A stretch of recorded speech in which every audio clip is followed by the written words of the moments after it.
Good morning, YouTube. You guys doing? I want to talk about this topic. Uh, is there such a thing as compromise? And the reason I want to bring this topic up is because today I was listening to something on the news, and they were talking about there's this death of bipartisanship, talking about Washington D.C. There's a death of bipartisanship, and back in the day they used to be able to compromise, Republican and Democrat, and the whole thing. But it really got me thinking about just in general, do people really compromise? Is there really such a thing as compromise? And so it'll be interesting to hear your comments on this and want you guys to chime in on it. I firmly believe that there is no such thing as compromise. There's no such thing.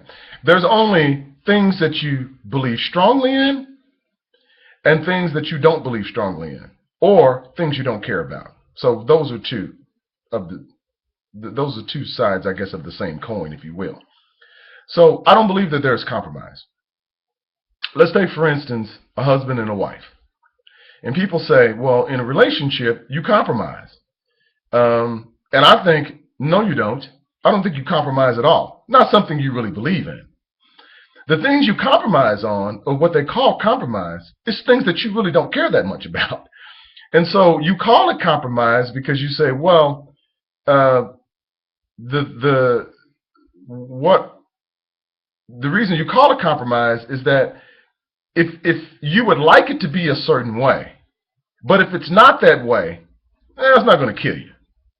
But things that you feel very strongly about, let's say about your Christianity, or let's say about raising your children, or let's say about anything, your money being yours, or a lot of different issues to where you could go, okay, well, I'm not. If you really believe that, it doesn't matter what your spouse says. You are not going to agree with her, or vice versa. She's not going to agree with you. Not something she believes strongly. Not something she believes, but she's willing to give on. It's not a hardcore belief. Oh yeah, she's willing. They call that compromise. That's not compromise. That's just something that I don't care that much about. Now I think what gets confused or lost sometimes is that when you can talk to someone and you can convince them that your side is better than theirs after they get a chance to think about it. You know what that means? That means that they were not solidified in their belief. That means they were open to hear other suggestions. And then when they heard a suggestion that maybe sounded better than theirs, then they go, oh, okay, well then that makes sense. And they went along with it.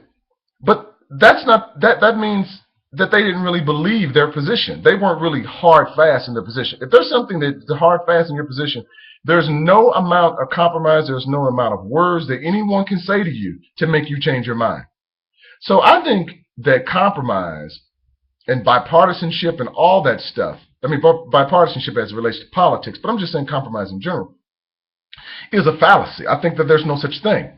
When you look on the political realm, if you get a Democrat who strongly believes something to agree with the Republican who strongly believes something that's in direct opposition, they say when they come together, that's bipartisanship. No, it's not. What it is that one of them has changed the other person changed, meaning that it wasn't a hard and fast thing that they really truly believed in from the get-go. Because that's the only way someone can get you to change your mind. And it's probably a win-win for both of them. And in politics, there's always a smoke screen. There's always an illusion that one person is losing or one side is losing. When in fact, when it comes to Republican and Democrats, when it comes to the issues that are really, really important, there is no daylight in between them. So what does that tell you? There's no such thing as compromise. Peace.